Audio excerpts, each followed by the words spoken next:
You ever see 15 tons of wet concrete take out 100 years of family history? Let me paint you a picture because that's exactly what happened to me right at 6:30 in the damn morning. I'm standing there watching a cement mixer plow over my grandfather's old stone bridge, hearing the stones groan, and then bam, crash, splash, the whole thing collapses into Willow Creek. And there's Marjorie Whitman, queen of the HOA, standing there in her spotless white blazer just laughing, not even trying to hide it. Oops, she sneers. Those old rocks weren't built for real trucks, honey. You know what's wild? She honestly thought that was funny, just a harmless little accident. What she didn't know, what nobody knew, was that months earlier I'd already set the whole trap. Every truck violation, every new crack in the stonework, every letter and document, I had it all. That bridge wasn't just a family treasure, it was the only way in or out for her entire gated community.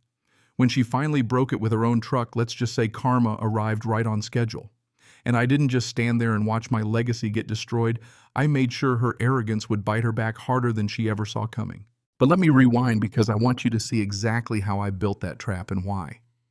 My name's Roman Kellerman, 52 years old, retired civil engineer.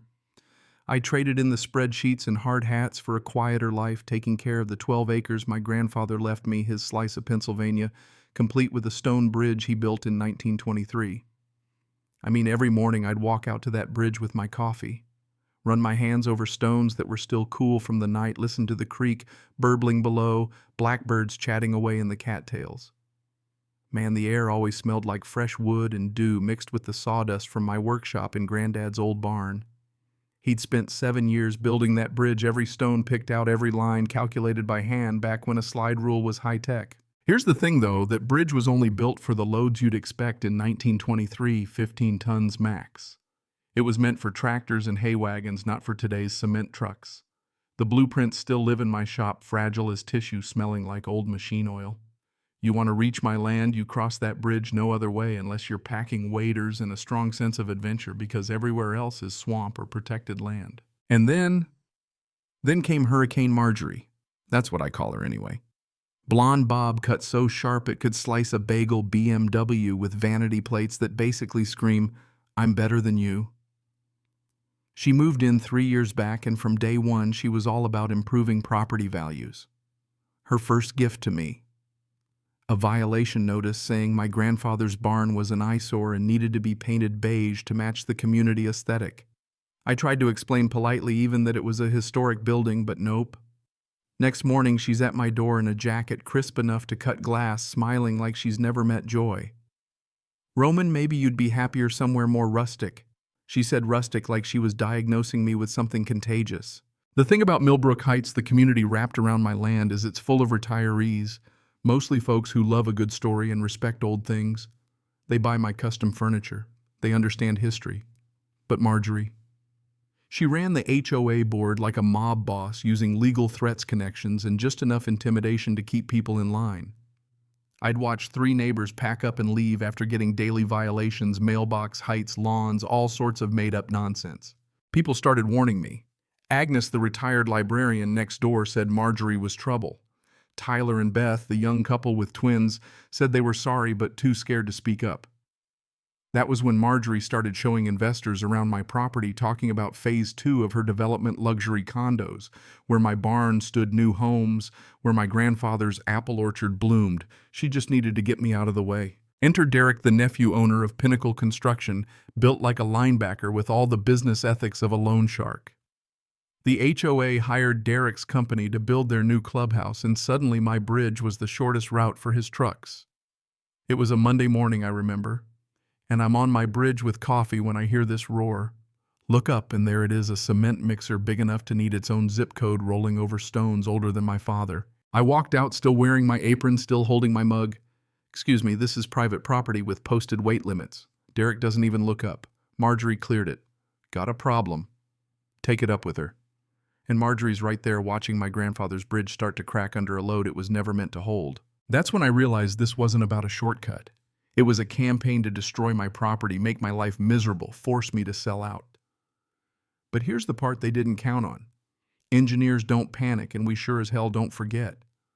I started documenting everything. Cameras, photos, logs. Every day Derek's trucks rolled through at 7 a.m. like clockwork. Every time a new crack, more mortar falling into the creek, my shop shaking so hard my coffee would dance off the bench. One morning, a bookcase I'd spent 3 months on just shook itself apart right in front of me. I could have cried or thrown something, maybe both, but I kept at it. Cameras pointed at the bridge. Every crack, every stone, every ignored weight limit, I had it. And then I went digging in county records, breathing in enough dust to build a new bridge out of paper alone. And I found the bridge was only for my property's use. Nobody else had a legal right to cross. Marjorie's big community benefit talk was smoke. I hand-delivered cease and desist letters to both of them, lawyerly and polite. Derek didn't even read it, just tossed it in his truck. Marjorie. She ran straight to the neighborhood Facebook group and started posting about selfish residents blocking community progress, like I was the villain for not wanting my grandfather's bridge smashed to bits. That's when neighbors started coming to me quietly. Agnes, Tyler, Beth, a few others. Support in private, fear in public. Meanwhile, Marjorie's investor friends posted online blaming me for obstruction. The bridge kept cracking. I started measuring Derek's trucks with borrowed portable scales. The posted limit was 15 tons. His truck's 35, sometimes 40. That's 2.5 times what the bridge could take. I called a friend, Dr. Wong, a structural engineer. She came, she measured, she frowned. Roman, this bridge is fine for what it's meant for. But these trucks will destroy it 6 weeks, maybe 8 tops. So I doubled down. More documentation. More photos. Derek started getting creative, driving at night, accidentally scraping my fence, knocking over my mailbox, tearing up my yard. Every mistake got logged. Marjorie didn't back down, though. No, she doubled down. Filed a complaint with the county. Suddenly I had code enforcement and building inspectors on my doorstep. Marjorie's right behind, grinning like the cat that ate the canary. Inspector Bradley does a 10-minute walk around, snaps photos of cracks that didn't exist until Derek's truck started rolling, and tells me I need a certified assessment. So I hired Dr. Wong again. $2,000 out of pocket, but her report was ironclad. The bridge damage matched Derek's truck weights, not age or neglect.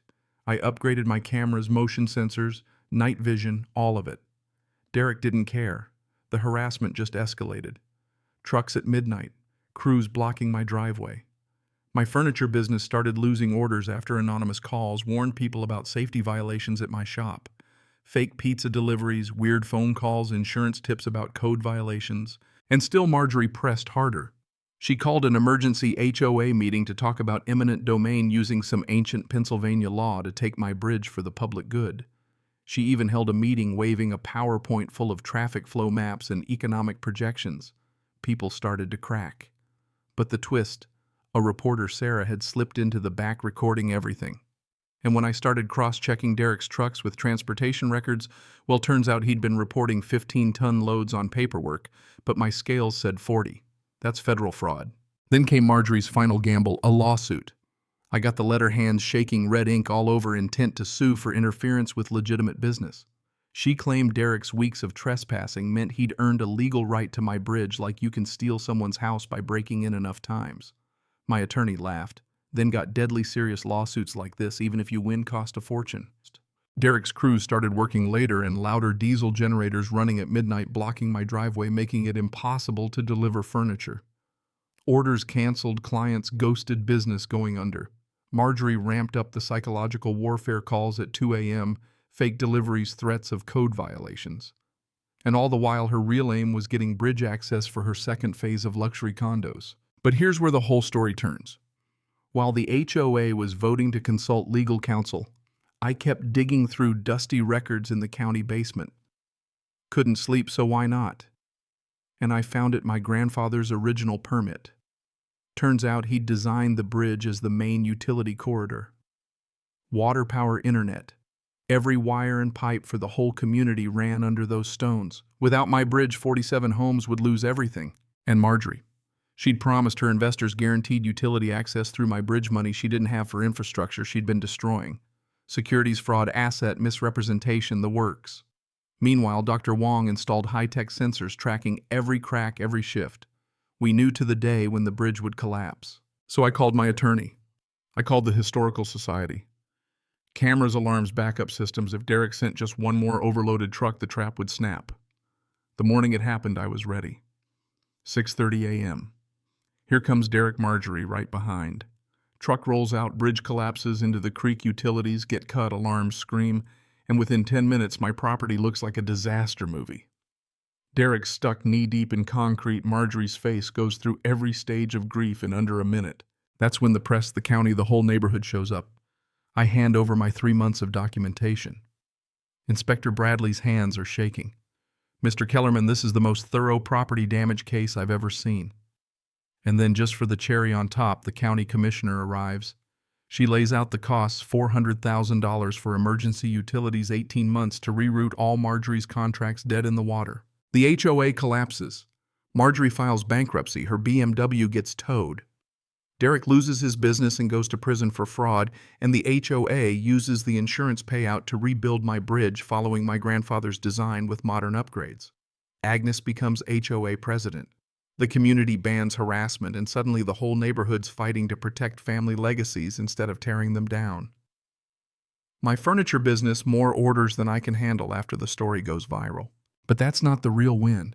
The real win is walking out every morning, coffee in hand, feeling that cool stone under my palm, hearing the blackbirds and the cattails, knowing my grandfather's bridge is standing stronger than ever. Kids play in the creek. The workshop is busy again. The community learned respect, the county got better laws, and I got a piece of peace back. You know, if there's a lesson in all this, it's that bullies don't always win, and sometimes the best revenge is just being prepared. Property rights aren't just lines on a map. They're stories, sweat, generations of work and hope and heartbreak. But I gotta ask, where's the line between community progress and straight-up theft? When does standing your ground make you the bad guy? Ever had to fight for something everyone else took for granted? I want to hear it. Drop your wildest neighbor story, your hardest fight in the comments. I promise I read every single one.